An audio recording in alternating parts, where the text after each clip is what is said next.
We are live. Welcome, welcome, welcome, everyone, to my TV-DMV. This is my University, our regularly scheduled Thursday show where we are learning about etymology and law with Brother Abdullah Bey.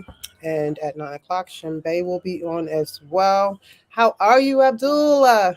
I'm doing well. I'm excited. I'm excited to present this etymology lesson Wonderful. We are um, so next, ready. for the next 30 minutes. Let me see. Yeah, these squares look uneven, but I guess we're okay. Yeah, so how was your week so far? Oh, good busy. You've been doing a lot of TikToking and Facebooking Good.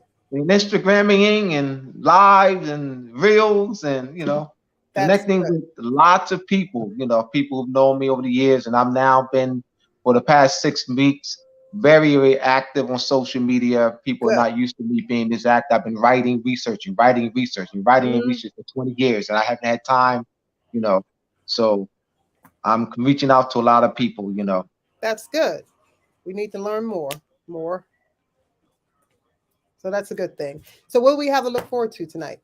Yes, this is a term, cultural astronomy. The reason Mm, why this is important that I explained this, why I coined cultural astronomy as opposed to astronomy. mm-hmm.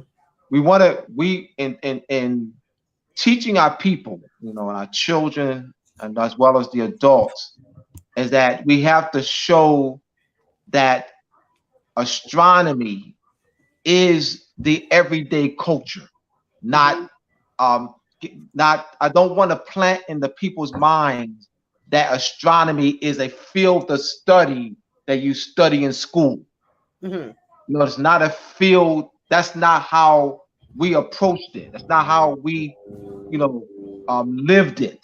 Mm-hmm. It's not a field of study that you learn in a school. It is our culture. Hence the term culture astronomy. Not, well, I'm going to, what are you studying? I'm taking an astronomy class. No, no, no, no. That we can't. Orientation is very important Mm-hmm. on how you present information to get people. So we got to show that astronomy is the culture, is the culture. So that's why I coined the term culture astronomy, etymology and culture astronomy. Now, in teaching children, we don't want to just present a word.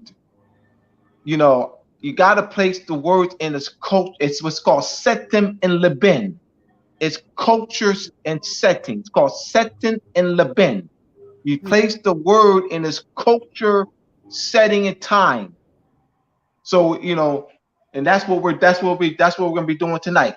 For the next 30 minutes, is placing the word desire, stellar, consider, disaster as 7 days of the week, and a cultural setting.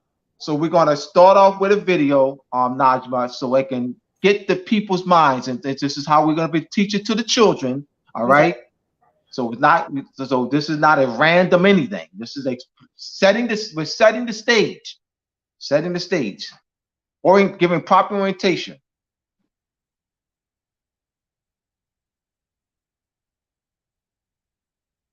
There's a video here. The upcoming video is on the sundial.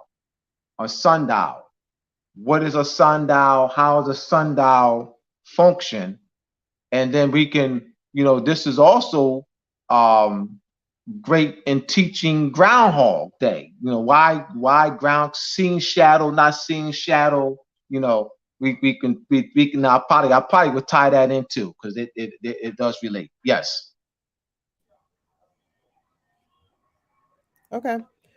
The groundhog. Interesting. The shadow concept. The shadow concept. This is not the right video. No, that's it. This is a Oh, video. okay. Okay. Where's the sound? I don't hear the sound. What's It going was a on? sound with this. Oh. Ah, Casts a shadow on the face of the sundial. Start from the beginning. In the east, the shadow goes to the left. This is our Cottage Lane sundial, which is located in the garden. Sundials are an old way to tell the time, using only the light from the sun. Look at this time lapse that took an entire day to film. The part of the sundial that sticks up, which casts a shadow on the face of the sundial. When the sun rises,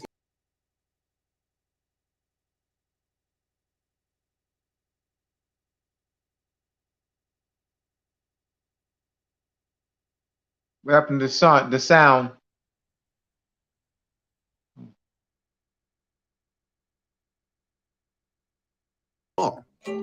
in fact, you're not seeing the sun move either.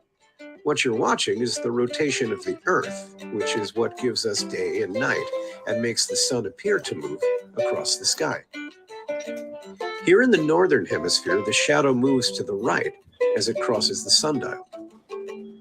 Take a look at this analog clock. Do you see the direction the second hand is going? It's the same direction as the sundial. In fact, we call that rotation to the right clockwise. Did you know the sundial came first? When they were first invented in the 14th century, the analog clock was designed to move in the same way as the sundial, because people were already familiar with sundials. Sundials can also help us tell the seasons. In winter, when the sun is lower in the sky, the shadow of the gnomon is much longer. And in the summer, when the sun is high in the sky, the shadow of the gnomon is much shorter. Sundials are amazing and they are useful, but they only work if the sun is out. On cloudy days or at night, sundials don't work at all. okay. Meet Grammarly Go. Interesting. Your Now, go-to let solution me for let me getting try quality work let me done. try Groundhog Day real quick in, because the concept of groundhog seeing the shadow. Remember, we were children and we used to be excited, and I remember I was, Mhm. and I remember being in second grade. I remember being in second grade at Holy Name School, in Camden, North Camden, New Jersey. I had a European teacher, Miss, man, I forget her name. And I remember we were in the playground. It was like we had to go down the alley to get to the playground, Mhm. and I would walk. I remember run over to her. Did the groundhog see the shadow? Did the groundhog see the shadow? Did the groundhog see the shadow? You know. And I remember this as I was learning, as I as it really as I began to grow in the knowledge of astronomy and understand the concept of shadow. And you saw the explanation there. During the summer, the sun is higher in the sky, so the shadow is shorter. The lower in the winter, the sun is lower in the sky. That shadow is longer. See, Groundhog Day. So the groundhog seeing the shadow. This is what this means.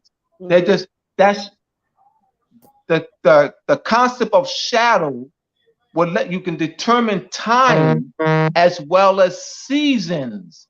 Mm. And that's where, oh, well, the groundhog doesn't see shadow, doesn't well, it's going to have longer winter. All right, that's all that means. So I Mhm. wanted to place the groundhog story in this context. All Mhm. right, so it's no longer a mystery as it was to me growing up. All right, so let's show the next one. That's one's 27 seconds long.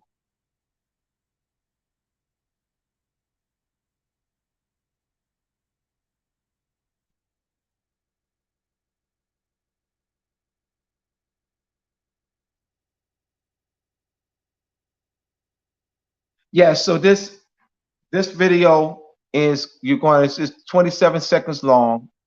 It's a good video to these type of videos are good to show children We've said this segment is etymology and cultural astronomy, and we're gonna look at a few words here in its etymological sense. We're going to look at them in its semantical modern connotative sense.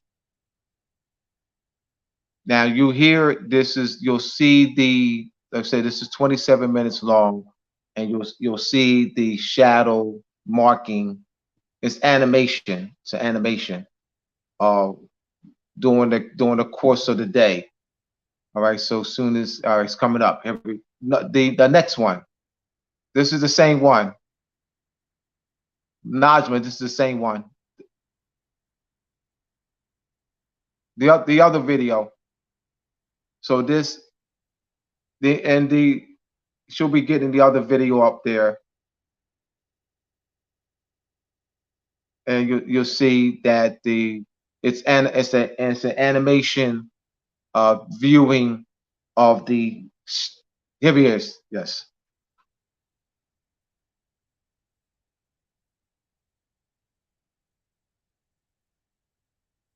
There's no sound.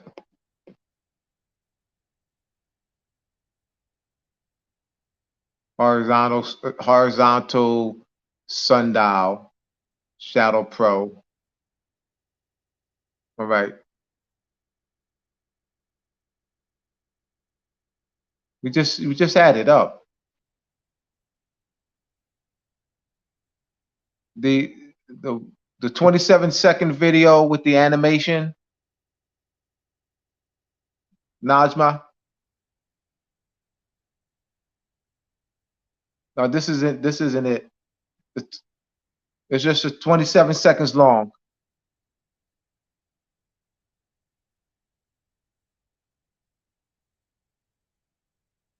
It's the one it's the animation of showing the shadow markings over the course of a day.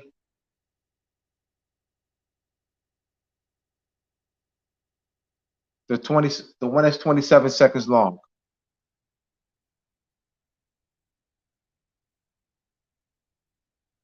So this is good lesson that I'm beginning today for children. There is now she got that up, getting that ready.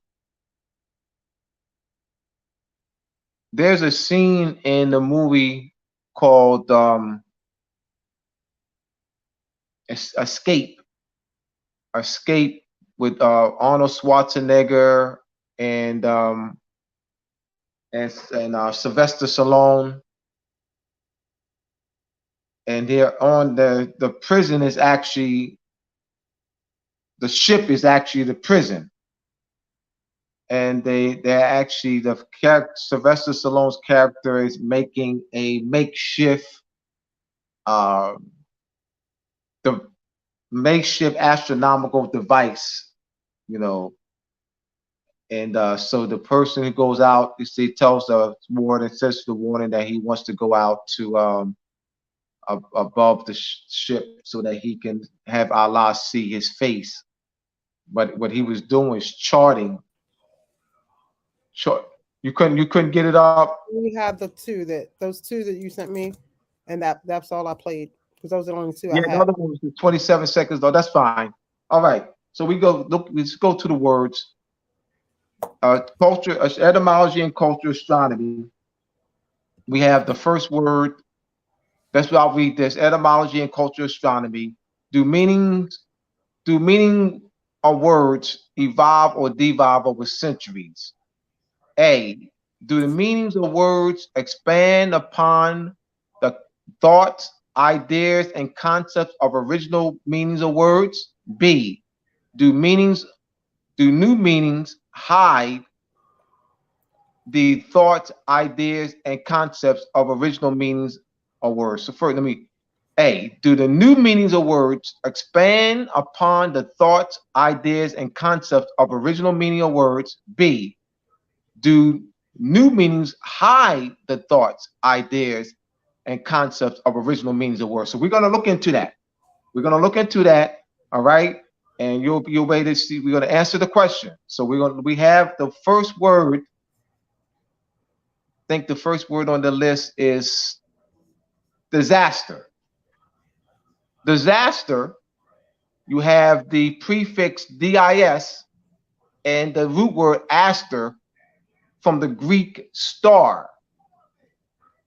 Now, the connotative meaning, the meaning that people, are used to, does not have the sense of star.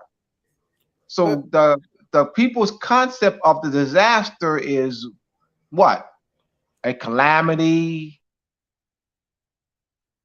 But there's no reference to star. So is there a evolution? Is there expansion on the concept of the original concept? Because a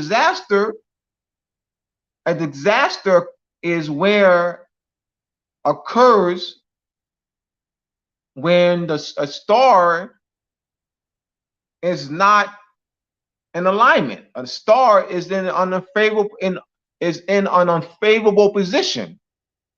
A star is in an unfavorable position, bringing about, calamity, weather, shift.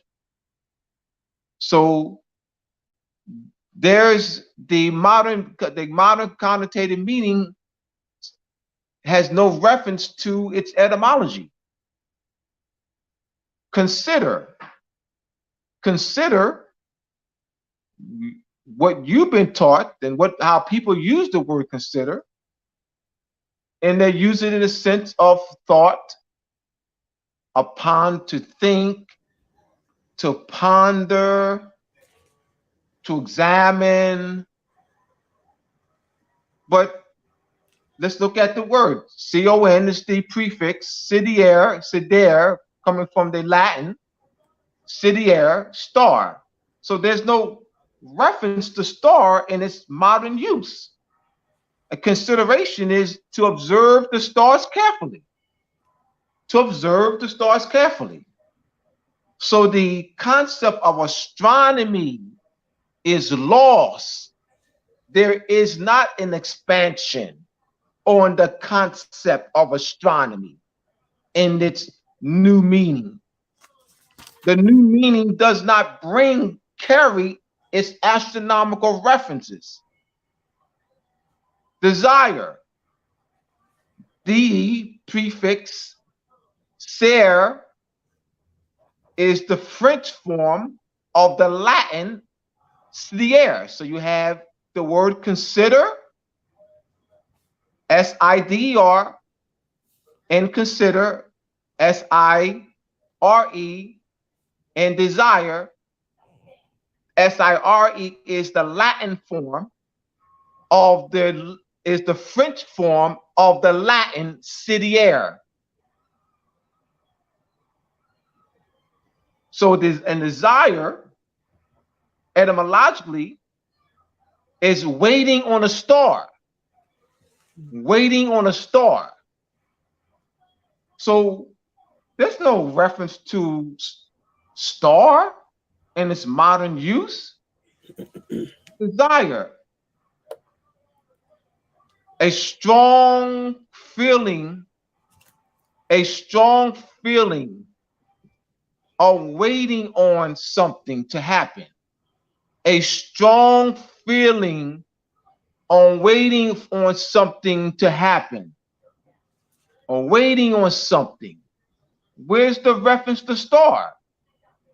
Where's the reference to waiting on a star? What's going on here? Let's look at stellar. You had a stellar performance. What is that? How is that used today? Outstanding. You had outstanding performance. But there's no reference to star. So the concept of astronomy is lost. This doesn't matter. Well, of course, our conqueror is going to say that. Of course, our conqueror, of course, our oppressor are going to say that. It doesn't matter. Of course. Absolutely. So we replacing the words in this astronomical setting. This gives us insight into the culture, hence etymology and culture astronomy. So these words are not to be taught in isolation. You don't teach it to the children in isolation. This is why we showed the video as an example. So you would teach these words along with the 7 days of the week, in culture setting. We would talk astronomy. Mm-hmm. You know, we would talk astronomy, astrolabe, and a function of an astrolabe, a function of a sundial, what astronomy is used for, and navigation. We talk about, we can bring in Groundhog Day concept. Groundhog seen a shadow. We talked about when the sun, during the summertime, the sun is at its a high point in the sky, and the shadow is what? Shorter, right? Lower point in the sky, the shadow's longer. So you'll be able to determine the time of year based on that. Groundhog seeing the shadow, not seeing the shadow concept. So we place that in the concept. So let's look at the 7 days of the week in Latin. The 7 days of the week in Latin to give us, let me say this as Najma brings that up. I recall teaching this to Moors classified as Spanish in the Kansas City Public School. I had the list of words in.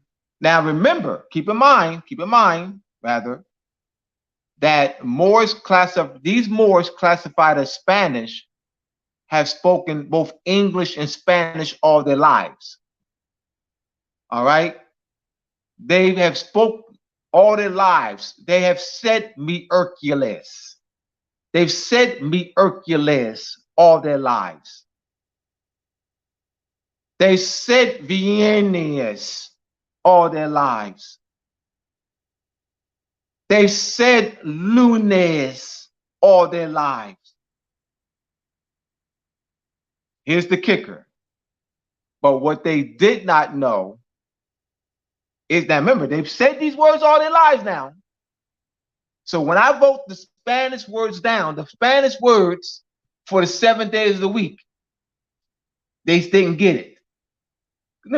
They didn't get it. I mean, let's show how lost we are now. Let's show how lost. Remember, all their lives now. Miércoles, Viennes, lunes. And when I put the word Mercury, when I put Mercury next to Miércoles, they said, ooh, Mr. Bay. And keep in mind, they've said it all their lives. See the disconnect? That they never made the connection. They never made the connection, Miércoles to Mercury. They ain't no further along than you. They're no further along than Moors classified as Negro, color, black who only speak English, modern English. No further along. No further along in the culture. And yet they say it all their lives. They all their lives. All right. So as the Sister Knowledge brings up the Latin words for the 7 days a week. Soles, dies, day of the sun. Lune, dies, day of the moon. We got Monday, Tuesday, Sunday, Monday, Tuesday. Martes, day of Mars. And so when I put Mars next to Martes, I said, wow, they were amazed. The students were amazed. They never made that connection. So we're going to show here the 7 days of the week in Latin, the Latin names for the days of the week. And the names that the Sunday, Monday, Tuesday, Wednesday, those are Wooden Day. That's Old Norse for Wednesday. Freya, Old Norse for Friday. All right? But the Old Norse words forms do not give us insight to show the connection to the planets, 5 inner planets in the sun and the moon. So we have here Dies Solis, day of the sun. Dies Lunae, day of the moon. Dies Martis, day of Mars. Dies Mercurii, day of Mercury. Dies Evis, day of Jupiter. Dies Veneris, day of Venus. Dies Saturni, day of Saturn. So the 7 days of the week, why? Why just planets? You have the 5 inner planets, the sun, moon, and 5 inner planets. These are the 5 inner planets that you can see with the naked eye. Why? So you see the connection, you see the culture being heavily engulfed, astronomy being a key component, a major focal point of the culture. That's what etymology gives you insight to, that astronomy is the major focal point of our culture. This is why this is the cover-up. This is the cover-up.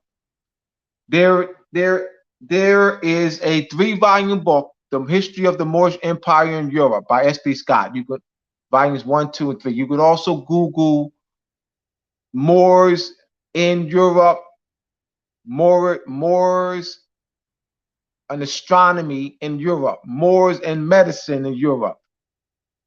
And see we the Moors use the astrolabe, a heavy, great knowledge in astronomy. This is what they wanted to bury, because this is the knowledge of rulership. Meaning, if we come back to rule and rulership, and we don't have those among us that know astronomy, you ain't ruling anything. What are you ruling? If you gotta depend on Chinese or Japanese, if we gotta depend on Chinese or Japanese or French or Irish, and we don't have the knowledge ourselves, what are you ruling? You're still depending. We're still dependent on those outside of us.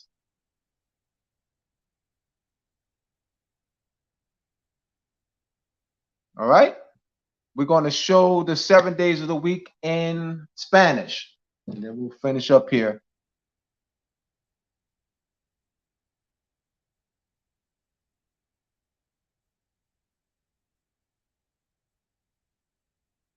Yeah, so this is,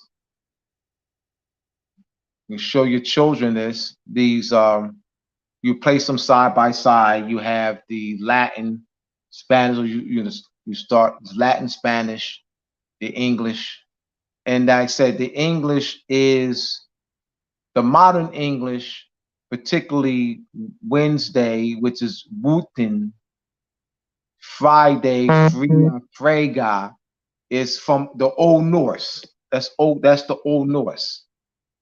So the other than Sunday and Monday, Sunday and Monday, there you don't. There's those are the two that will have an obvious astronomical connection. But Wednesday, Thursday, Friday, Saturday does. So you have Sunday, Monday, and Saturday. So you see Saturn in Saturday, Monday, Moon Day and Monday, and Sun and Sunday. All right, here we go. These are what our brothers and sisters classified as Spanish have been saying all their lives, but there's no connection. See here, lunes, miércoles, Wednesday, martes, Tuesday, jueves, Thursday, viernes, Friday, sábado, Saturday, and domingo, which means power, as domino. I am power. So that means the sun, or if it's heliocentric, the sun being the center, from a heliocentric perspective, and also I am power, the strength of the sun, the strength of the sun. All right, as far as heat concerned. All right, so Shem should be with us. Let me see what's going on here. It's 9:04. 1 minute.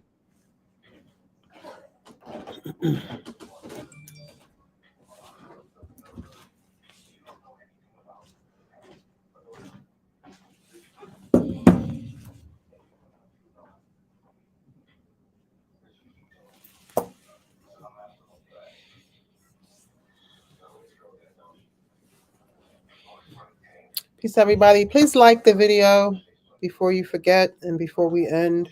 Please like, please share. Thank you.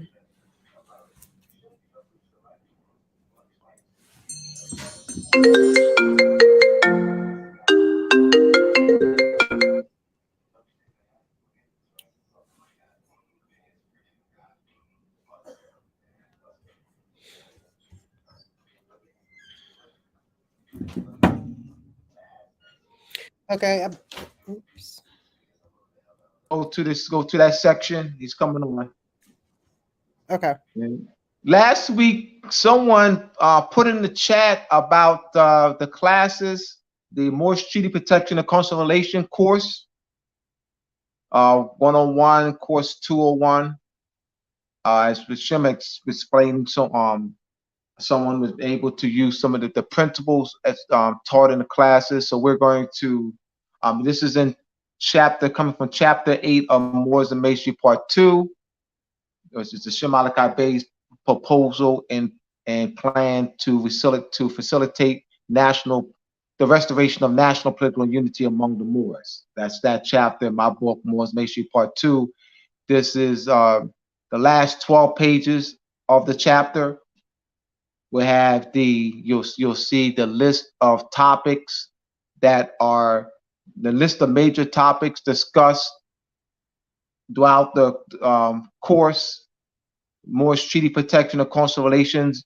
We have the screen that go to Morse, and somebody put in the chat more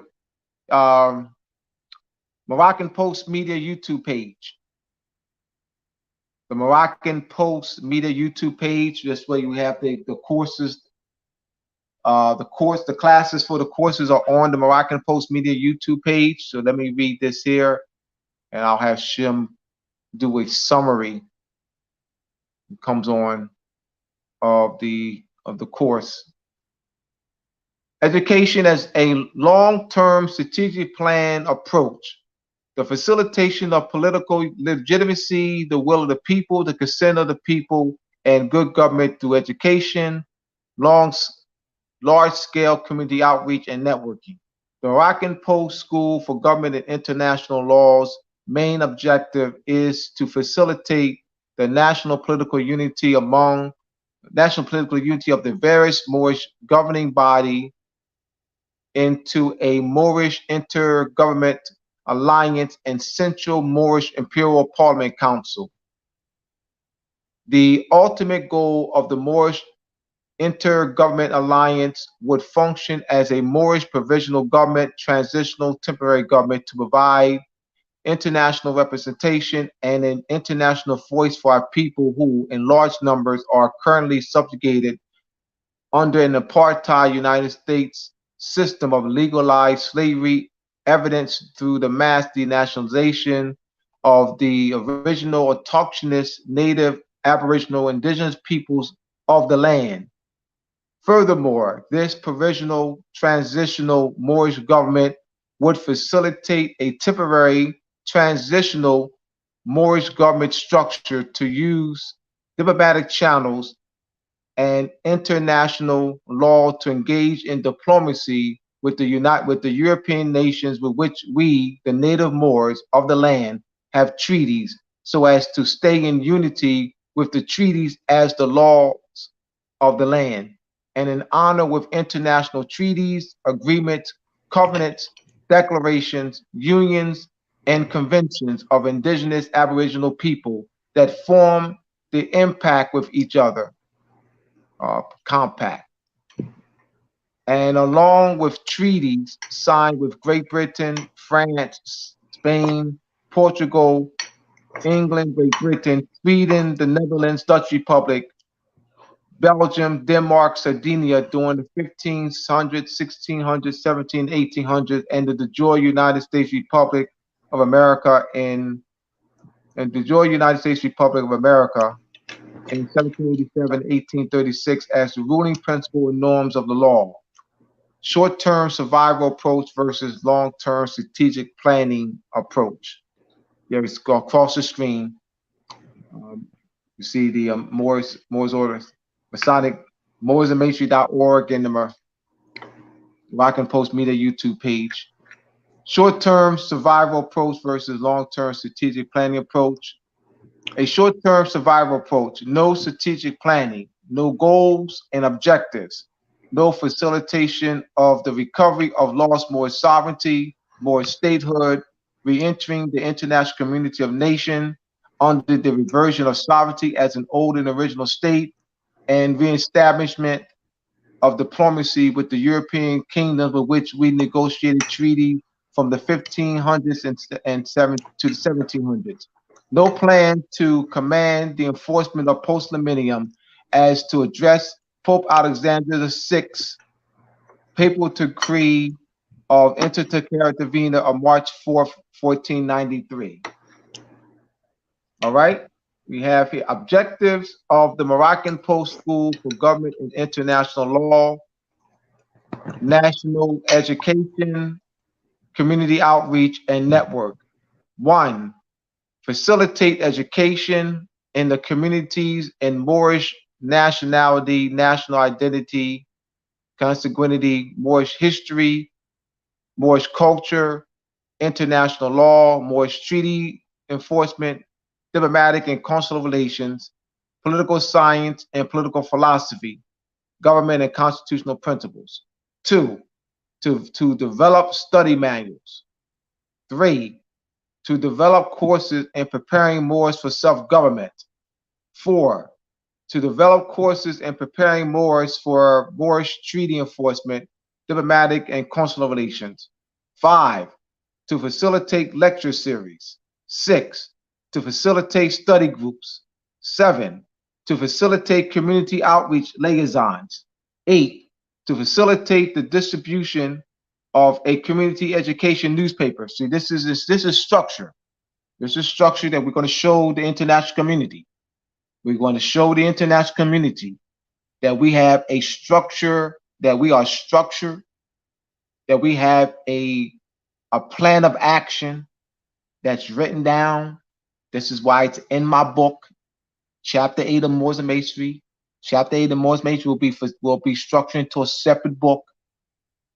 We need a actual written out plan of action to educate our people, to bring our people back, bring them back home politically, to bring the Moroccan Empire out of her 200-year period of a coma. That means a 200-year period using the international law terminology of a temporary state, temporary collapse, disintegration, dismemberment.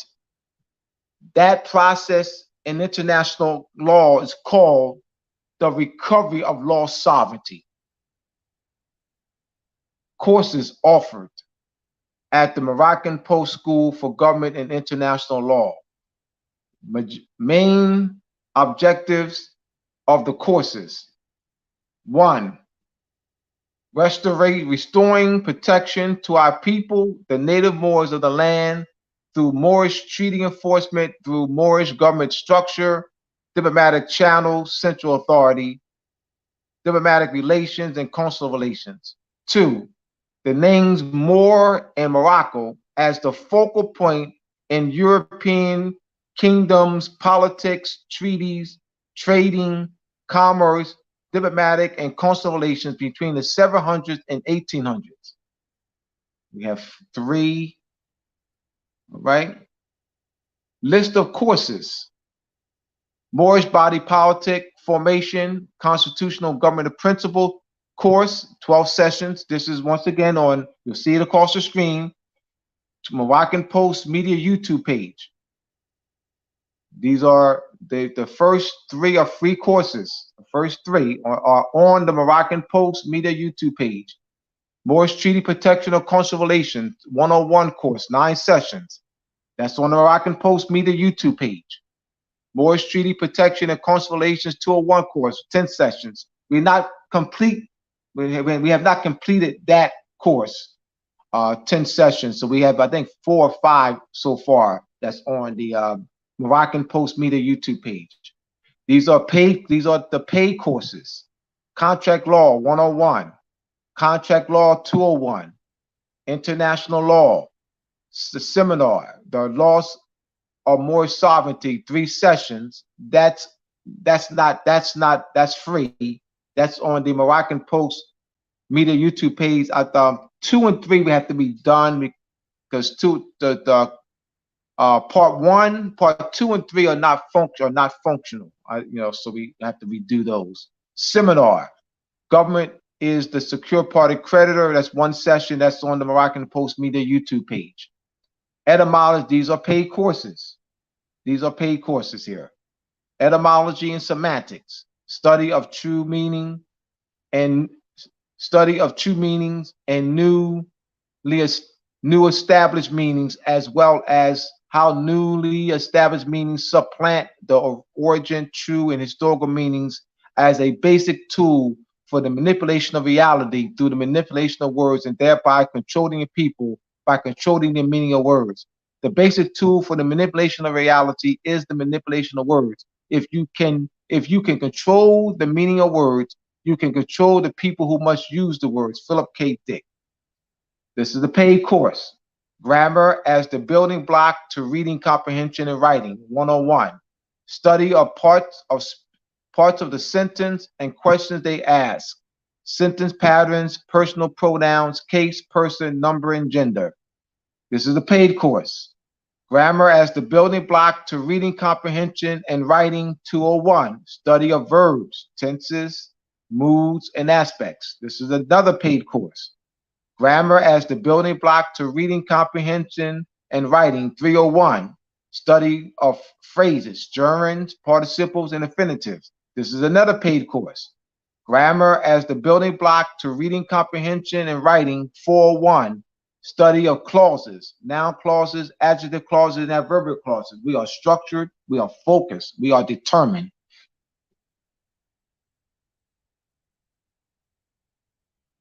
Next page.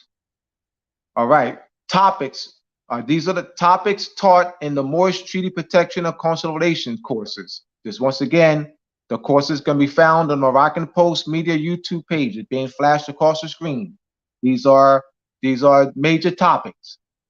Moorish Treaty Enforcement, Consular Notification and Access, Central Authority, Writ of Quo Wanto, Letter of Rogatory, Petition for Removal, Notice of Removal, Diplomatic Channels, Jurisdiction Competency, Personality of Law, Capitulatory Extraterritorial Consular Jurisdiction, Consular Relations, Diplomatic Relations, Consulate, Consular Court.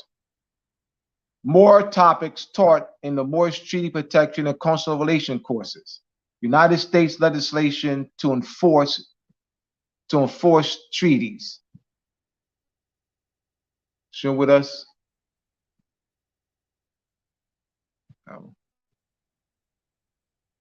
Yeah, I'm here. 22. Are you here? I'm All here. right. Yeah, I've been here for a while. My man. 22, I want you to do a summary after I finish reading. 22 CFR section 2.3, notification of foreign officials, current through July 3rd, 31st, 2022. Diplomatic and consular immunity, guidance for law enforcement and judicial authorities, United States Department of State of Office of Foreign Missions, United States Department of State, consular notification and access, instructions for federal, state, and local law enforcement and other officials regarding foreign nationals in the United States and the rights of consular officials to assist them. Federal Register, the Daily Journal of the United States Government, consular notification for aliens detained prior to an order of removal, a rule by the Homeland Security Department on January 17, 2007. Majesty's Guide to the Vienna Convention on Consular Relations, Department of Justice regulations, and Department of State advice relating to consular notifications of Vienna Convention.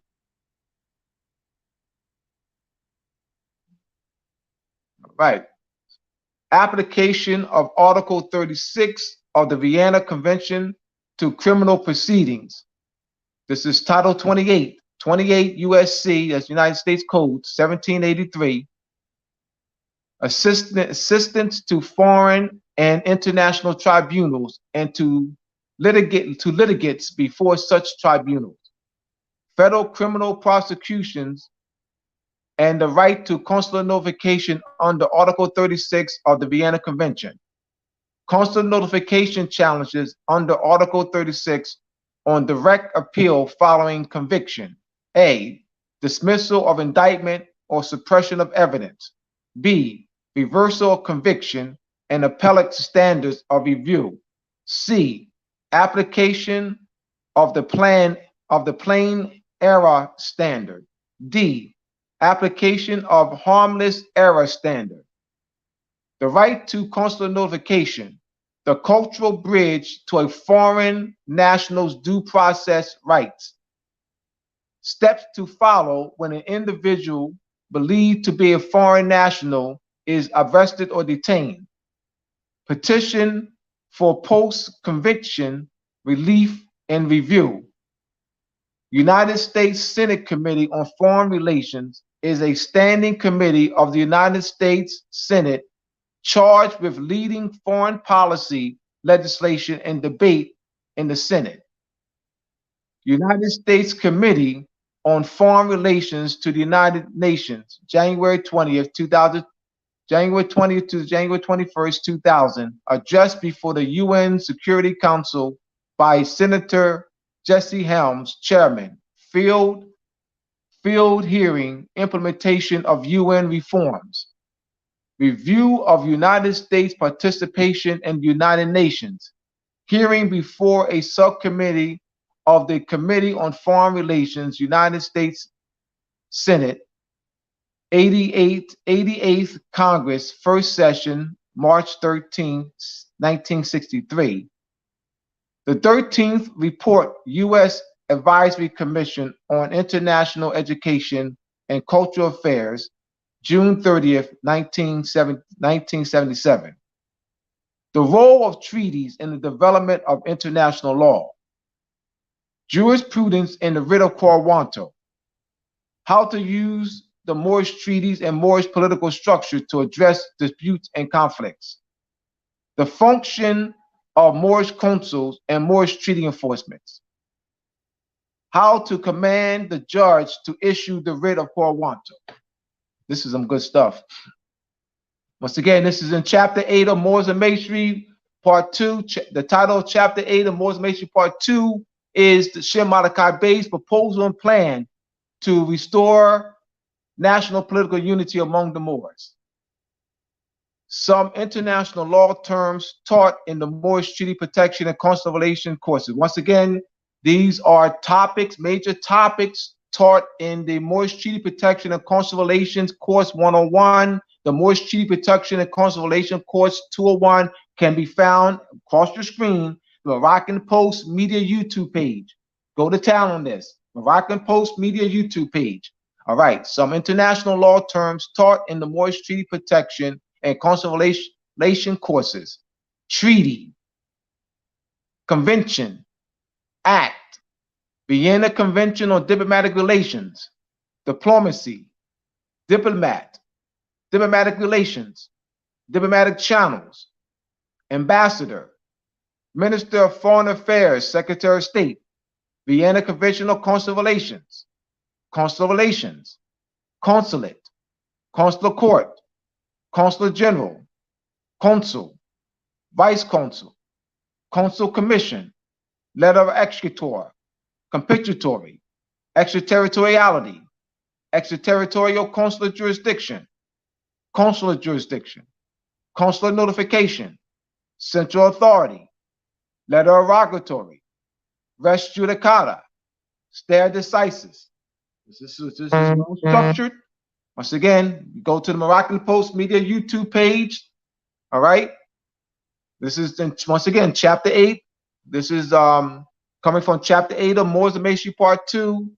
Shem Malachi Bey's proposal and plan for the restoration of national political unity among the Moors. Advanced courses. This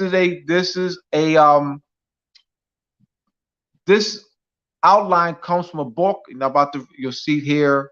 And this is an advanced course that Shem will teach. We're looking at probably in the spring, Shem, of next year, March of next year, because we got a lot, outreach and stuff doing. So in the spring of next year, 2024, this course will be taught. This will be a paid course. Advanced course for commission. So we're going to start with marketing right now. This course will be marketing right now. This will be a paid course the spring of 2024. Advanced course for commission Moorish consuls, elected heads of Moorish body politics, other elected officials of Moorish body politics. You would have to have a certificate. You have to be from your Moorish body politic. By that time, you would have already established Moorish body politics. All right, this is the prerequisite is that you would have to be a Moorish government official, that has a commission from a head of a Moorish body politic. All right. And Shem, this is the way Shem wants to do it, and I do respect him for that. I do understand why why this is his approach.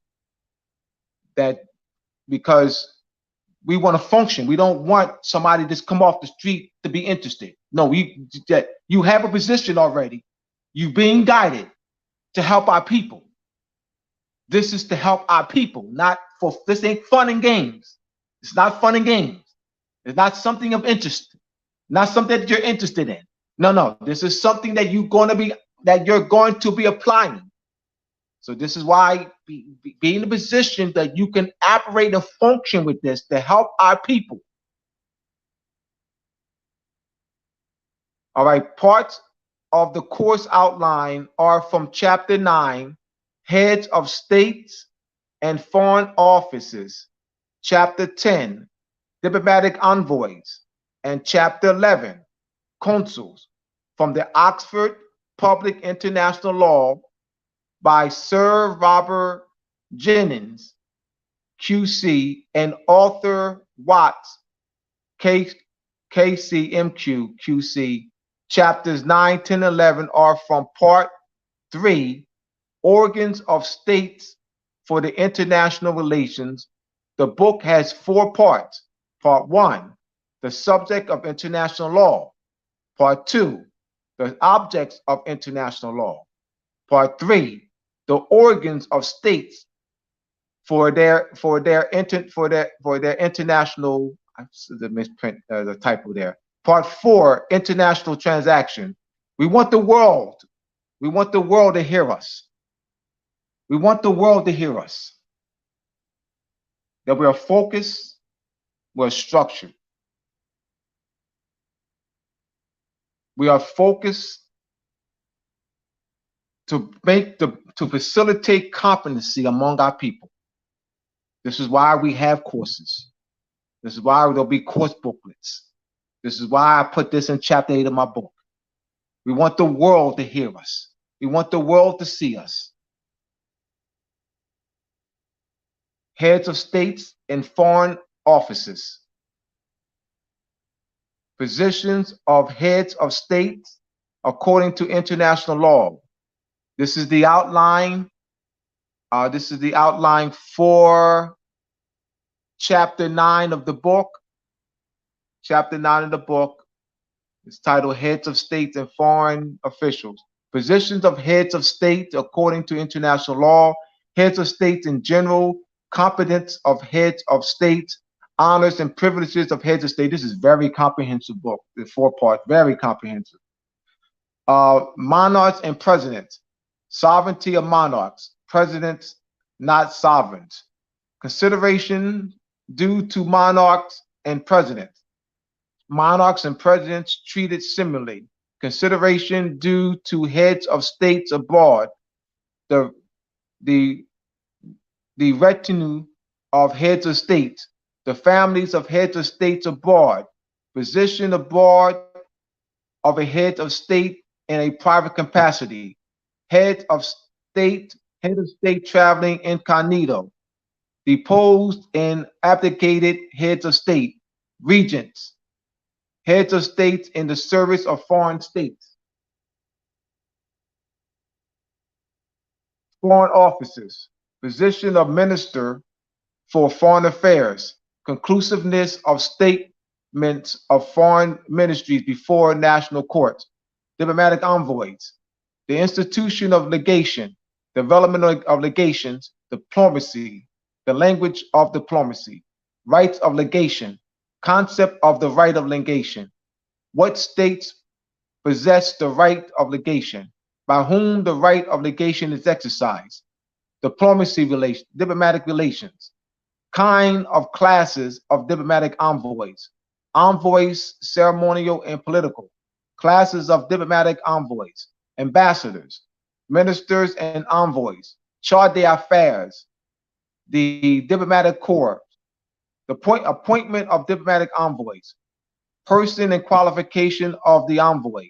Letters of decree. Full power. Combined diplomatic missions. Appointment of several envoys. Reception of diplomatic envoys. No duty to receive diplomatic envoys. Refusal to receive a certain individual. Mode of solemnity of reception. reception of envoy to conference and to international organizations.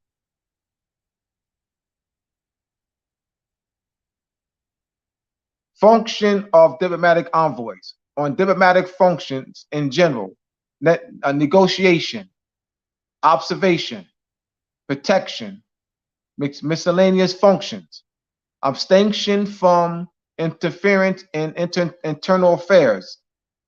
Position of diplomatic envoys. Diplomatic envoys, objects of international law, privileges due to diplomatic envoys, Vienna Conventional diplomatic relations, diplomatic envoys and members of the staff of the mission, inviolability, protection due to diplomatic agents, limitation of inviolability, inviolability of diplomatic premises, so-called diplomatic asylum, inviolability of diplomatic communications, immunities and privileges of diplomatic agents, reasons for immunities and privileges of diplomatic agents, exemptions from civil jurisdiction, exemptions from criminal jurisdiction, exemption from police, waiver of immunity and abuse of diplomatic privilege, exemption from subpoena and witness, exemption from taxes, local charges, and customs, right of chapel, self-jurisdiction, miscellaneous privileges and exemptions, duration of privileges and immunities, persons other than diplomatic agents,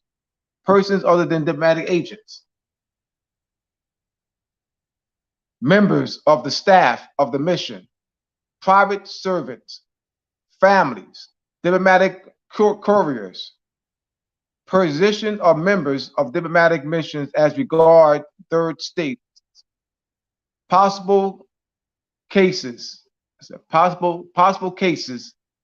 envoy traveling through territory of third state, envoy found by belligerent on occupied enemy territory, legal proceedings in third state, legal proceedings in the third state, termination of diplomatic mission, termination of diplomatic missions and breach of diplomatic relations, expiration of letter of credence, recall, dismissal, breach of diplomatic relations, promotion to a higher class, outbreak of war, constitutional changes, revolutionary changes, extinction of sending or receiving state, death of envoy, consequences of termination, special missions in general conferences, Convention on Special Missions, 1969, consuls, the institutional consuls, diplomatic of the Department of the Institution of Consuls, nature of consular activity, consular conventions, consular organization, different kinds of consuls, consular districts, different classes of consuls, consuls subordinate to diplomatic envoys, appointment of consuls, no obligation to admit consuls, right to appoint consuls, mode of appointment and admittance, function of consuls, consular functions in general, promotion of commerce and industry, supervision of navigation and aircraft, protection, notary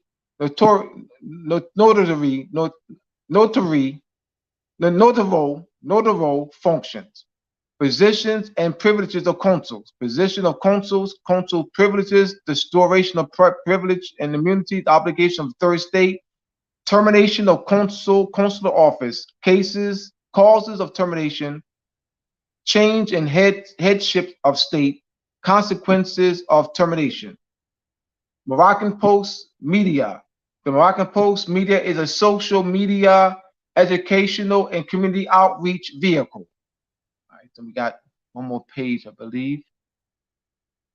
Moroccan Post newspaper. The Moroccan Post newspaper was established in 2019 as an educational community outreach vehicle to facilitate unity among Moors classified as Black, Negro, Colored, and African American in the United States Census Bureau in the Commerce Department.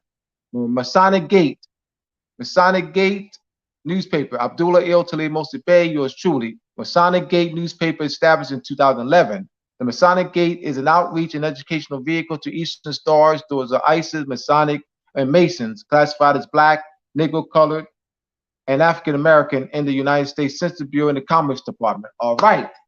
Once again, this is in Chapter 8 of Moors and Masonry, Part 2. That title is Shem Malachi Bey's proposal and plan to restore national political unity among the Moors. All right. The courses, the free courses are on the Moroccan Post Media YouTube page. You can also, my books are on my website, moorsandmasonry.org. All right. Shem Malachi Bey, take it away. I want you to give us a summary of the Moorish Treaty Protection and Consular Relation course. All right. Last week, someone had asked in the chat about the course, and I thought it would be fitting for us for me to read this and for us to give a summary of the course. The Moorish Treaty Protection of Consular Relations course, and we also have that, as well as the Moorish Body Politic Formation course. So we'll do both of them. Yes. One of the things is that we are operating in commerce. You must understand that. What do you mean, Shinga? A lot of more say we got to address this. A lot of more say, well, we're in our land. That's true. But you have to understand how commerce dealt with. And first, how commerce dealt, the Europeans was granted succession of land, large portions of lands by the Moors and also the Moor subjects.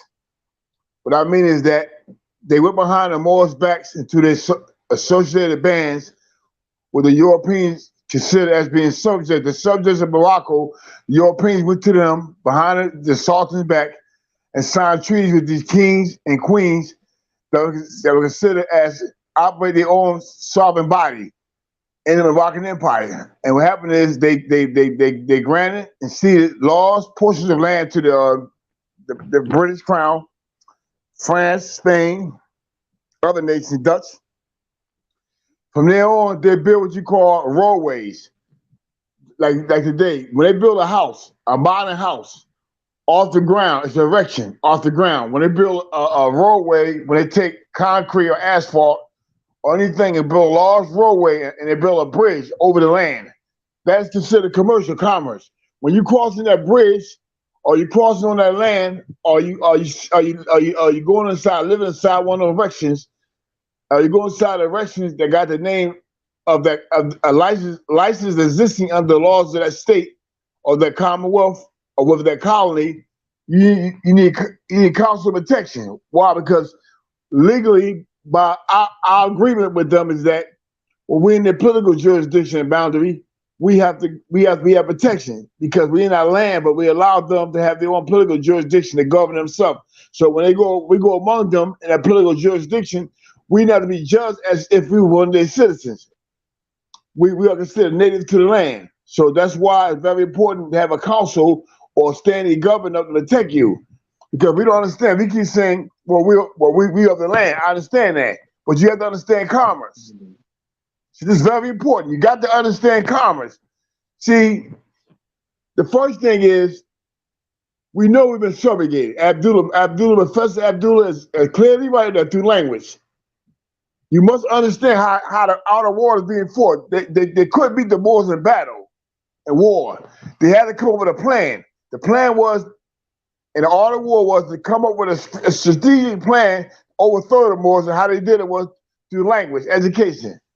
How do you overthrow them? By erasing in their mind their culture.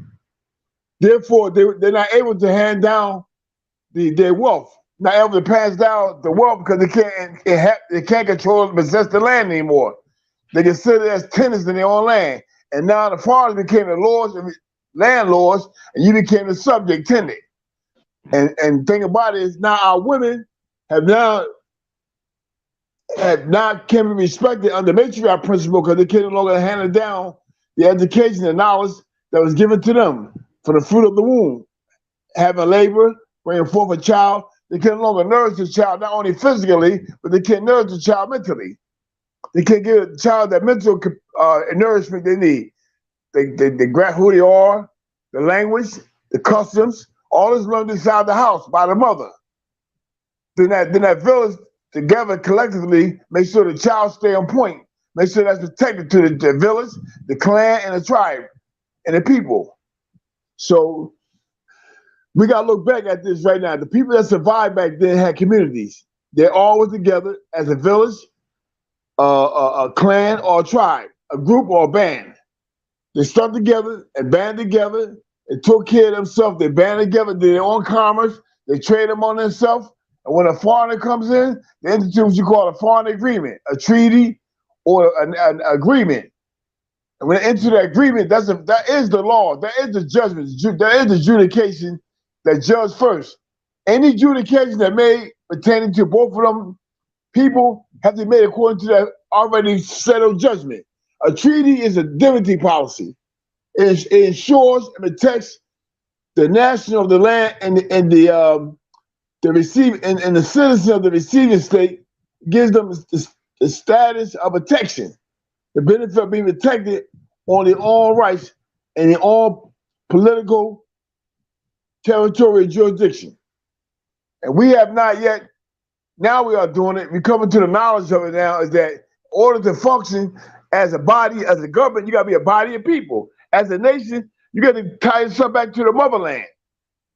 So if you take away the name of the motherland, take away the knowledge, the education of the people to nourish themselves off that land, then the people go into what you call a death state. They're in a subjugation now. Now you can achieve their estates. You can check their estates, and now you can claim yourself to be lord over the states and claim to be savages, foreigners. This is not their land. Then you have to come up with a complicated story. And you got to create the language. You got to narrate it. You got to narrate the story. You got to create the language. And you got one thing you got to control the people and control how the words are structured through semantics. That's very important. When Abdullah, probably one of the only ones that maybe went back and look at the semantic thing deep, then I realized, you know what? I always wonder why when the ecclesiastical bodies, ancient times, I'm gonna give you even in England, Dutch, French, Spain, the ecclesiastical party always has sovereignty over the emperor or the king. How can this be? How can the ecclesiastical body have sovereignty over the emperor or the king? I found it out. The language, what you mean, Shem? The seer will have a set of scholars around him, the linguist.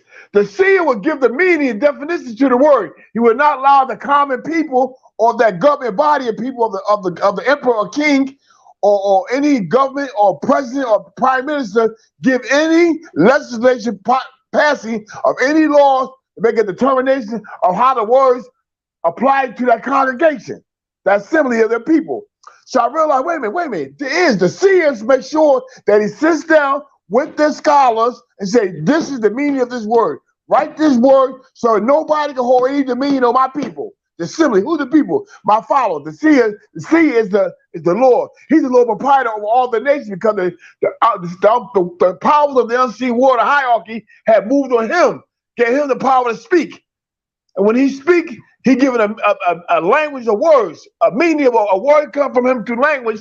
Therefore, a lot of times when the seer spoke, he didn't speak in the native tongue. He spoke in a tongue that's unknown to the people. So when the scholars got it, the scholar had a first hand to translate that to a definition that fits the seer point of view, not the emperor, not the king, not the community around him. And Abdullah, thank you very much, Abdullah, for breaking that principle down. It's very important. I look back. How come the emperors did not control the ecclesiastical body? How was the ecclesiastical bodies remain sovereign? I see. They remain sovereign by having their own definitions and meanings of the language, the governor between the emperor, the king, the governor, the president, or prime minister for that seer. So that means the priest. The priest establishes, excuse me, we don't go with the meaning of that word, the way you said it. We go by the linguists, the scholars was given the meaning of that word. The scholar wrote it down in this tablet right here, in this scroll right here. So you can see that that language has always been the first thing that control the people. I don't care what you say. Language is more deadly than a bullet to the head. Yes, it is. Language very strong. So Professor Abdullah was 100% right on that language thing. It made me look, when we went back and looked and said, wait a minute, how can the Catholic Church, the Roman Emperor, and the minister, the seer consolidated to one office as the Pope? How can a Pope control his rulership without an army? This is very, very important, because he operated as a seer, also as a monarchy. Therefore, the Pope makes sure that the definitions and meanings of the language does not affect what interpretation that he gives in his epistles and bulls. Very important. That means the seer do not let you hold him to a common meaning or definition of the power structure of the government. That means the natural power structure. He's saying my orders after the spirit, not after the carnal flesh. So he does not let the seer does not for any means let any government body on earth tells him the meaning of a word, what it means dealing with his people. This is how the Catholic Church is controlling everything, to a paper bull, to a number epistle, a decree coming from the Catholic Church. How can this thing control? Because they're not under what you call constructed syntax language. Won't let it rule them. The Pope gives the interpretation of what the word means. The scholar writes it down, linguists write it down, and guess what? That's how it's settled with them. What you mean, Shem? They're not in servitude. They don't have an army. Come on, something going on here. How can the ecclesiastical body that don't have an army control so many governments? How? Come on now. How can they control so many governments and have mass control over more states? Come on. Because the seer do not allow them to play the game, to win the game. The winning game is, to win the game, you got to control the language. The seer don't let this happen. But in modern government, when people become part of communities, structured communities, they control by what the legislators, they elect right. And these legislators, the moment they get in power, they become part of a private society. And what they do, they take a secret oath. And what they do is they down with the cause of the language game. So when they draft these bills and stuff, and templates of writing and educational strategies in colleges, this is all laid out. How to control the people. Simple British warfare and war. Control the language, the education system, control everything. Well, shit, where's your proof at? Look at all the ecclesiastical bodies, the Penn Foundation, we call the Quakers. The Quakers been operating since the 16th century, and still to this day, the Mormons, they are not in no servitude as a subjugated people. Why? Because the Mormons, the Quakers, the Amish, and the Mennonites control the way the language is used. That's very important. They do not know outsiders come to them and give them a booklet and say, this is what this means. No, we don't go by that. I see our congregation of elders, our board of elders, our board of bishops have to look this over and give our determination of what we feel, how the language is being used towards our assembly, our beliefs, our followers. And I realized, wait a minute, something going on here. Abdullah's right. Why is they checking the language thing and making sure that the definition that's applied according to what the seers say, how the seers see it, and they scholars view it, not as a government outside that congregation, ecclesiastical body, and that monarchy view it. They know the moment they give away that right, they lost their sovereignty. So Professor Abdullah is 100% right on this. I hope y'all paying attention on this, because I got the backup on this thing here. Because look at this, please listen to me, believers. Go back and look at history. Look back. When you ever see a Catholic or ecclesiastical body of power ever subjugated to even in Egypt, the priesthood was not subject to Pharaoh at all. The priesthood was not subject to Pharaoh. Why? Why would the ministers of the priesthood not subject to Pharaoh? Because they had their own way of determining the language of their communication skills and language and syntax among themselves. This is how we receive the revelation from the spiritual realm. This is how we receive it. This is how we give our meanings. We was taught what this word means. Applied to us as being the guardians of what? The guardians of the sacred scrolls, information.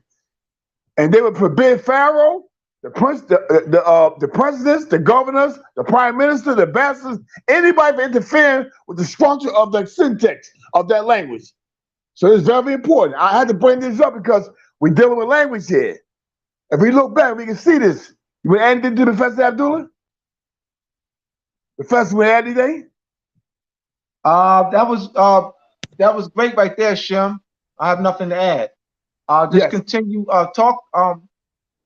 go into the Moorish body politic formation classes. Okay. Let's go through this now. Years ago, me, Professor Abdullah, and Tamer, we have and MR, we have put together to the Academy of Providence a 14-week course on government, provincial governments, creating provincial government and establishing communities through houses, through your house. And the community come together, the houses come together, and the public establish private societies among yourself and form government. This class was taught for 14 weeks and was taught very extensively, properly laid out. It was a World School of Thought class. If you go back and purchase these classes, you'll see that it's laid out how government should run. Those are free. Those are free on the Moroccan Post Media YouTube page. Those are free. All right, go ahead. Now, if you study them courses, you'll be ready to take the other courses about government training, a certificate where you receive government training. If you got delegation of authority, you designate an officer or official to hold a certain office. They will know how to hold that office and then how to present themselves and operate in that office. I mean, they won't be inferior. They won't feel inferior. They feel supreme, but high standing in the mind. They will illuminate the mind, lighten the mind through knowledge of how to operate through diplomatic channels. See, we haven't been operating through diplomatic channels because we don't recognize what's going on around us every day. All we know is LLCs, corporations, foundations, 501c organizations, churches operating, disguising themselves as being somebody to help the people out. Mosques, synagogues, temples, disguising themselves as just helping the people out, but it's nothing they're not teaching the principle that that ecclesiastical body, a church or a mosque or temple that operate ecclesiastical is a government. It's a sovereign government. And the people goes into that temple or that congregation assembly to be protected. Protected from what, Shem? Protected from the falsehood, the fraud, deception, segregation. Your rights being apartheid. The church job is to protect you from that. But after the problem is, we have not been taught our sketch scriptures and Torah and scrolls. We have been illuminated. See, we have been looking for somebody that can't learn. They possibly is not giving that the pedigree, the spiritual pedigree is not given to their lineage, for their nation. They're not giving that. It's coming through us. We got the royal pedigree. That's in us. And because we have not been teaching it, we not been understanding the anointing of the Spirit to teach this, therefore we can protect our people. Now we got to a new dawn of day, a new bright day, illuminating the people. The special realm has chosen us to come down and give the people the knowledge so they can be illuminated now and come out of that grave they're in. Not only that, come out of that curse of helping people tell them lies about our ancestors when we can read it for ourselves and be anointed and teach it ourselves and get out of the segregation we in. So we in a bad mess here. And my problem is, the way out of this mess is, you can't go back and correct the past. You got to fix the now.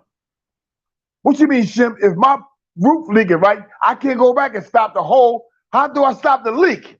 I fix the hole now. I don't worry about going, I can't fix that. See, we got to fix now. We know what happened back then. Now we got to do it now. By fixing this right now, by repairing it, we fixing what happened back then. So we got to fix it. We got to preach now. We got to fix it. We got the operation. We got to start now. We can't go back and say they did this. No, we know what they did now. Let's fix it now. Let's deal with the problem now. This is how we're going to have to deal with it right now. Diplomatic relationship. We have not have any diplomatic relationship. Only relationship we got is our people go running for public office in a de facto government and become a senator, a House representative, a governor, or as a councilman or mayor. That's not helping us because the problem still exists. It's not fixed.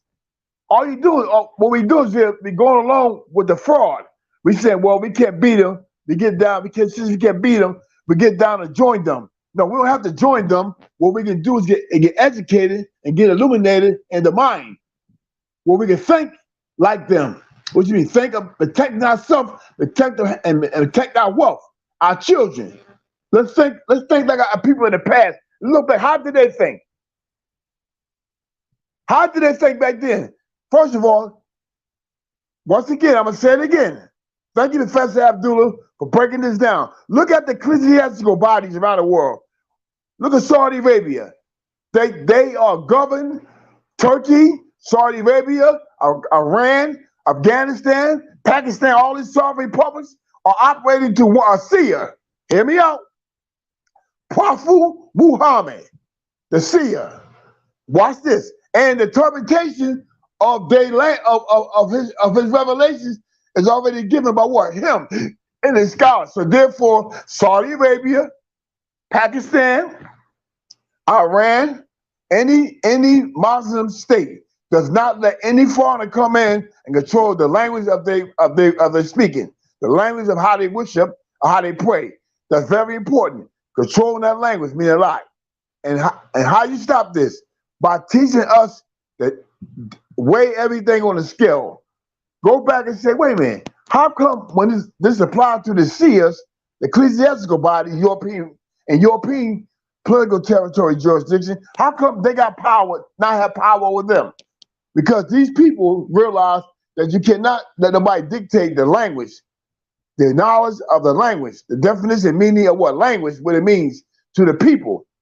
But once you do that, you control the people. Once you say, oh, I don't care, I go by that. But you say, no, excuse me, I can't go by that. That's a conflict with my culture. What you mean, Shem? That means before these children languages was created, the parent languages did not define.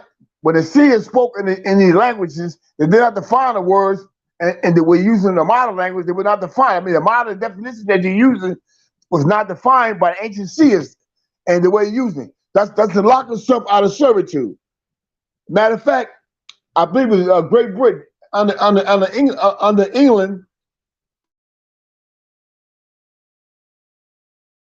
agrees that anyone that's follow any kind of spirituality of a culture in the Bible or any kind of Torah could not be put in servitude, could not be subject to anybody, a comment to anybody. So it's going to show you that the respect that they have for the ecclesiastical body, what they did here was they took the ecclesiastical body and incorporated with the de facto government and took the seer office and put it to the seer office to a category in a college. You can't do that because you can't take stuff that's invisible, powerful. Power comes from something invisible that you can't see. The hierarchy of the unseen world, you can't see that. It's not a school you can go to. You have to be chosen, anointed for that, especially chosen by them. Coming to the ethers and pushed inside the woman's womb in the child. And you can't see it. It's there. It's hidden in the woman's womb in the child. When a child comes in the world, a child reaches a certain maturity, it kicks in.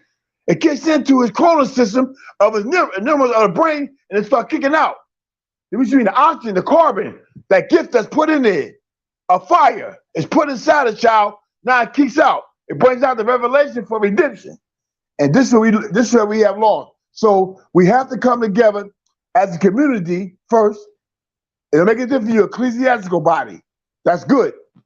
Remember, you got to come together as a community and proclaim your region and your territory, your land, as a sovereign community. Then you have to come together and learn how to make what you call a survey. Survey the land and go back to your old map, the political jurisdictional dominions of the old maps, and carve you out of space and create your own map. Your own engineer create your own map. This is called being illuminated right here. This is your government. Once you do this right here, you're able to put it on a website. All y'all come together, do the same thing, and form one national, provincial government, and go through the body of nations, and say, hey, here we are. We're all together as independent sovereigns. Provincial governments have come together and ratified one national constitution and signed a treaty among ourselves. And we got one national constitution, and we're going to send to The Hague to protect our cultural property. And we'll go to the United Nations to be recognized. Once that happens, you're in the driver's seat now. The next step is now to train men and women to go ahead and operate a delegated authority seat to represent that government at the provincial level and at the national level. Very important. Any questions? Sister Najma, I'm here. are we gonna fill questions now? Last 30 minutes. I gotta go all the way up. Okay, 1 second. Someone said our ancestors knew the stars well. Going back to the etymology. Someone asked, we should follow our natal chart to get more understanding to governing our thoughts and everyday encounters. Okay. Well, we're talking about. We're talking about from a dealing with national principles from a national political perspective. Okay, I'm just reading. I'm not even looking at that. I'm looking at people's comments because the last time people. No. I'm saying I'm not directing to you. I'm directing to the person who made the comment. Oh, so it's for the one who made the comment. It's for the one who made the comment. Gotcha. All right, so that know that I don't disagree with that. Mm-hmm. But where we're coming from is from a national government perspective to restore national political unity among the Moors. Okay. That's something that they can go on up that they can actually teach and develop books and institutions that actually teach that as well. But we need to recover our lost Moorish sovereignty. We need to restore national political unity among our people. We need a national political governing body to be a voice, even in a provincial or temporary capacity, to be a voice in the international community of nations to address the centuries of European colonization, that's Spanish colonization, Dutch colonization, Portuguese colonization, English, that's Great British colonization, French colonization of our land. The mass denationalization of our people means that our people being classified as Black, Negro, colored, African American, Indian, Spanish, Latino, so forth.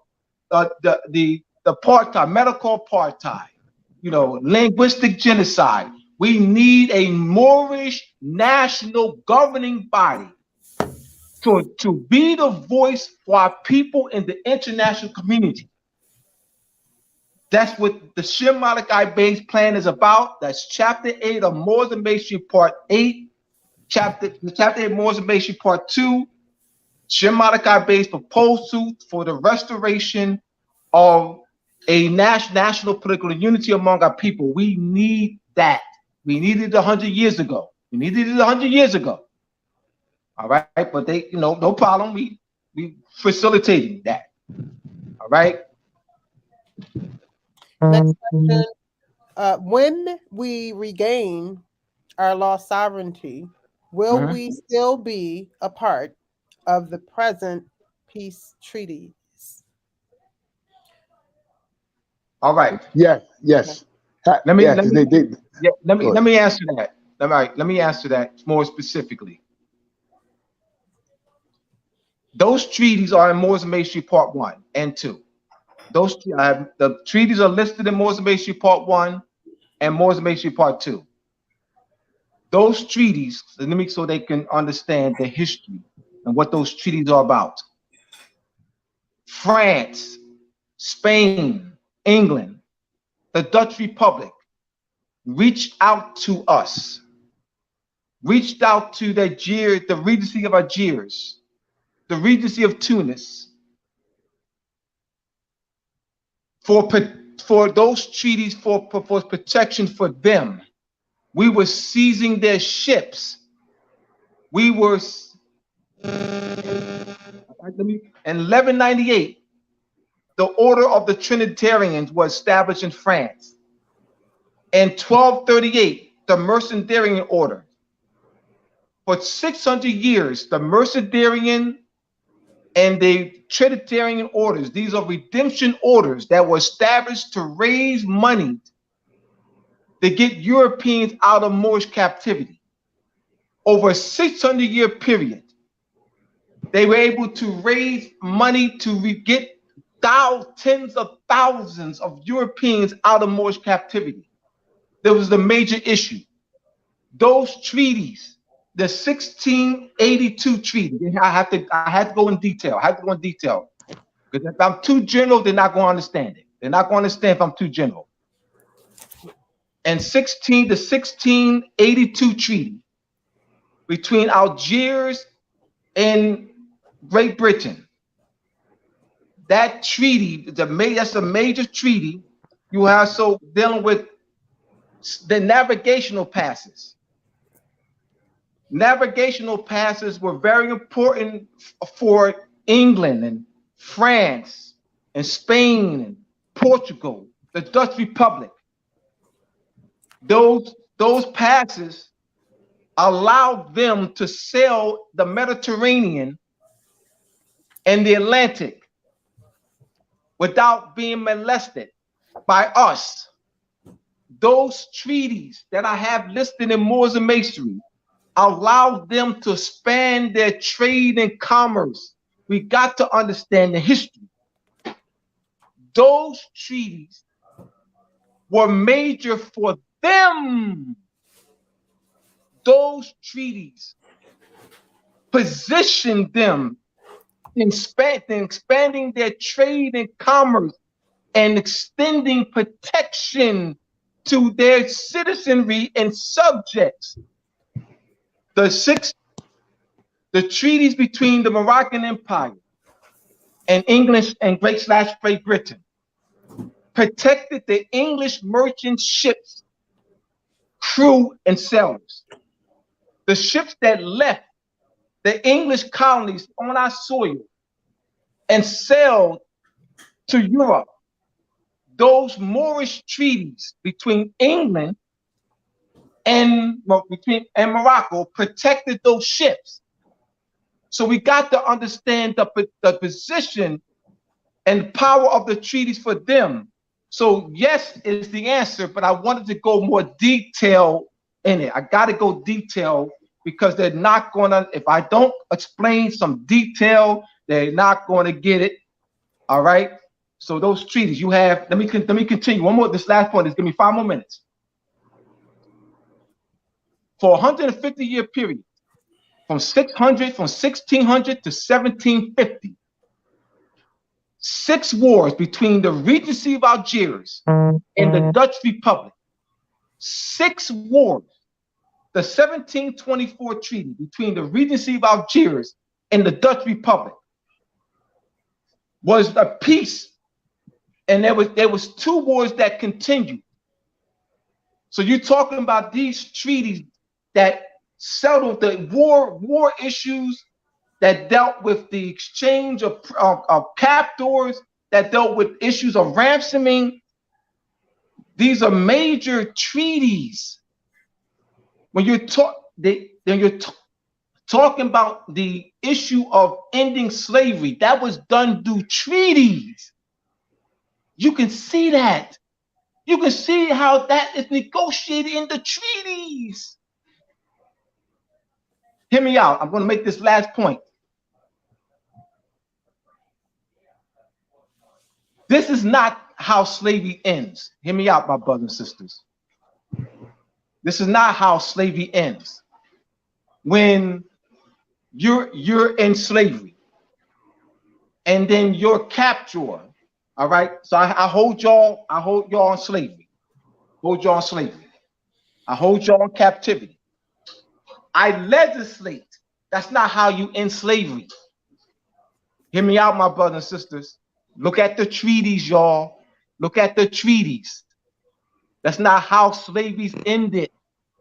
It's not through I hold you in captivity and then I legislate that you're free. You ain't free.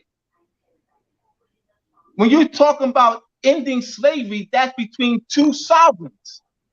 That's between two sovereign governing bodies that's negotiated through treaty.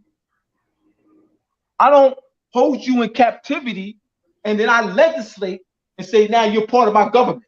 I'm legislating and say you're part of my government. I'm not going to tax you. I'm going to regulate you. That's not ending slavery. There's nothing, you can't show me that. You can't show me that in history. Talk to me.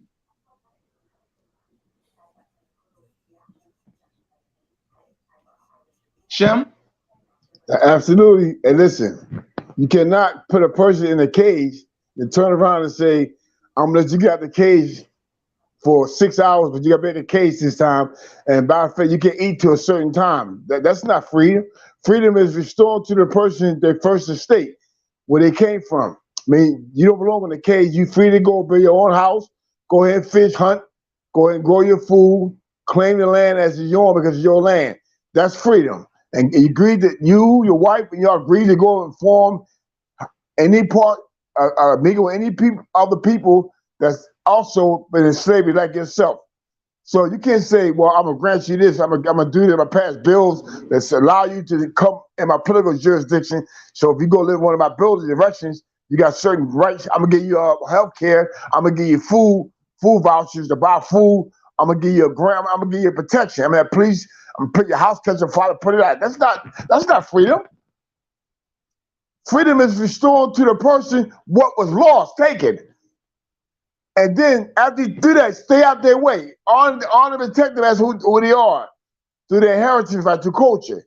That's releasing everything. One thing I said about King before his last speech, he said, if the Negro wishes to be free, listen to this.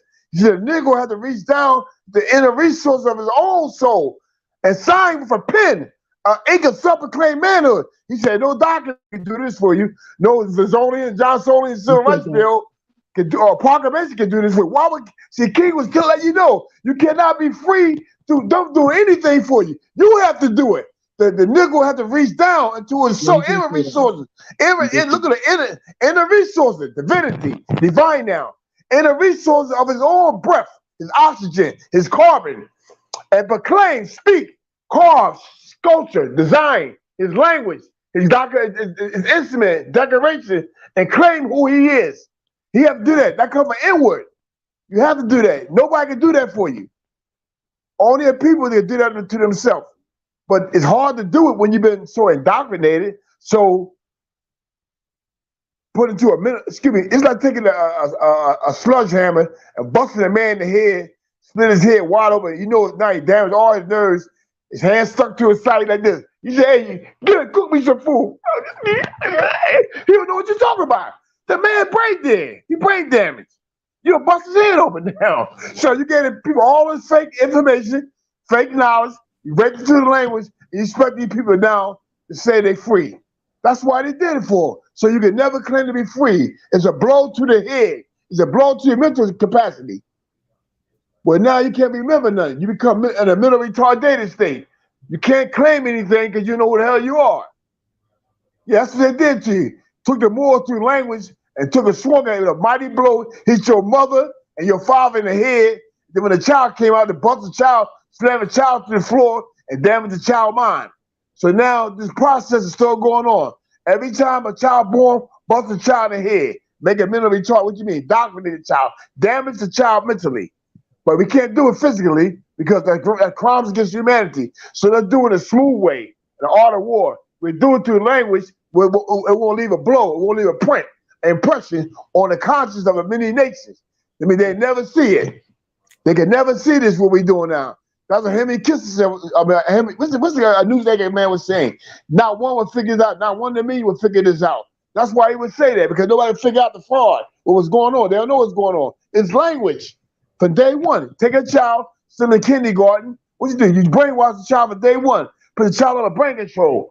Now, all he know now what he taught or she taught. The mother lost complete control because the mother has been brain damaged. So the mother's like a wild star, animal on a star. She gonna break her bronco to do whatever the master say do. The trainer, like a dog show or a horse show. The horses, the animals break.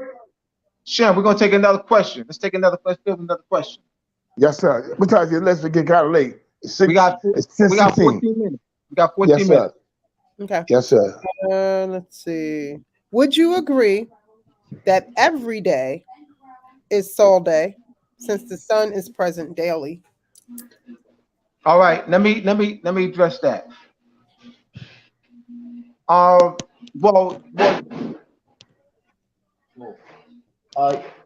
wow. Yes, in that sense, but there are, if you're talking about matters of agriculture, calendar making, navigation of ships, you know, you have the Sirius, you have the sun cycle, the moon cycles and phases. You have Sirius cycle, Sirius, the January, June, July 4th is the rising, the birth of Sirius. And then you have Pleiades, you have Venus, and these were 5 major heavenly bodies that were charted, and calendars were made for agriculture, either to chart raining, the flooding. All right. So yes, that's correct. I'm not going to, yeah, absolutely. But absolutely, that's correct. But I just wanted to get focused on some major points of timekeeping, calendars, and so forth. Let me it's loud here on this end. Go ahead. Next question. Any more? Any more questions?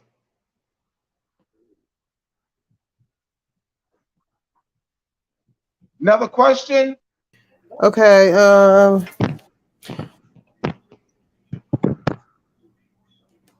Nope. I believe that's all. Thank yous are here. Someone said, can there be a flyer created to pass among the people as another way to gather awareness of political legitimacy, television and radio?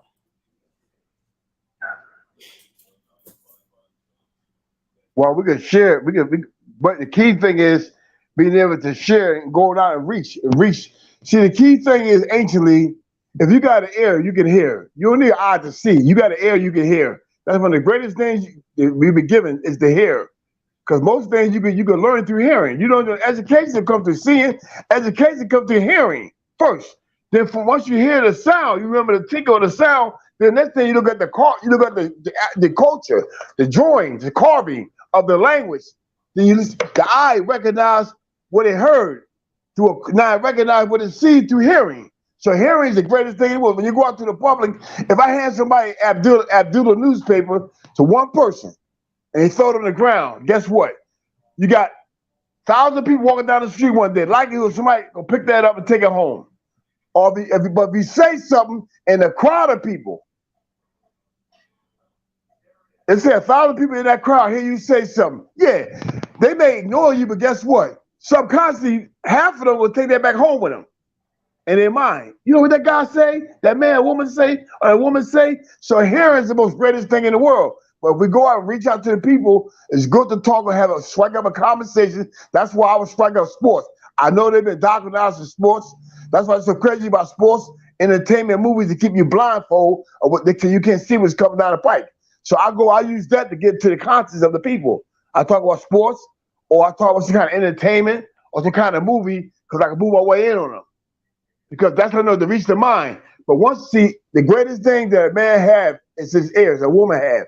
And if you can hear, you don't have to see anything, and you can hear the language, you're in good shape. But when you can't see, you just can't read. But when the ear is open, the ear is the spiritual eye. When the ear is open, oh, you got a great awakening going on. So if you go out and reach out to people and talk to them, that's enough right there. What we used to do in Delaware, we in the neighborhood, we would gather them there, and we bring up a topic that they know that they want a relief in. We bring up a topic in their community, and we sing on that topic. This how we all come together in a different mode and address that topic, and we come together as one political band, a group or assembly, and protect ourselves as the government structure. We can make a difference in our community more faster than we do with these brainwashed, indoctrinated Moors that were told that they're somebody special as being a councilman and gets up there and can't do nothing because they don't know who they are. They have no knowledge of who they are. What can they do for you? You voting for a person that got amnesia. Don't know who the hell they are. So you are nothing but a wealth. We consider as wealth now. So what we have to do now is to plan the book say, come together into a community, come together, learn how to, among ourselves and navigate as an assembly and vote among ourselves, delegation of authority, certain men and women that got the intellectual property mindset to represent us among ourselves, and we make a better stand that way. Anything else? Any more questions? Just one comment. One brother, Hakeem Miles, said, "One love. I'm home. I was in jail." And oh yeah, okay, that's good. That's good. Blessings, brother. Welcome back. May your ancestors unblock everything, and may you regain everything that you lost tenfold. Abdul, you know who that is, right? Abdul, I know you know who that is, right? I know Abdul know who that is. Hey, we love you, brother. Glad to have you back in the number. Glad to have you back. Glad you've been back in the number. Yes. Any closing remarks? Yes. Once again, we have the Moorish Treaty Protection and Conservation courses on the Moors and Moroccan Post Media YouTube page. You also have my book, Moors and Masonry Part 2. I read those 12 pages that I read are from Moors and Masonry Part 2, which is Chapter 8, which is the Shem Malachi Bey's proposal and plan for the restoration of national political unity among our people, among the Moors. Also, go to get Moors and Masonry Part 1, Moors and Masonry Part 2, Etymology and Vocabulary. Etymology and Vocabulary is something that you want. Illuminati and Illumination of the Mind, How Venus Moon Move. Go to moorsandmasonry.org. It's been flashing across the screen all night long. Sister Najma, thank you for this platform. Wonderful job. Shem, you know, as always, you did a wonderful job and elaborating and giving great summary on the Moorish Treaty Protection and Constellations courses, as well as the Moorish Body Politic and Constitutional Principle courses. All right, go to those. Go to Moroccan Post. Go to town. There are great courses. We have the PowerPoints. They're part of our Zoom classes, and the classes are PowerPoint. There's classroom participation. All right. So we'll see y'all next Thursday, 8:30 p.m. Eastern Standard Time. Like this video, share it, post it on y'all. Just get it out. All right. Until next week, same bat time, same bat channel. 8:30 p.m. Eastern Standard Time by Ott University. Sister Najma is a wonderful hostess. All right. Thank you again. We'll see y'all next week. Peace and blessings, everyone. One. Yeah. Peace.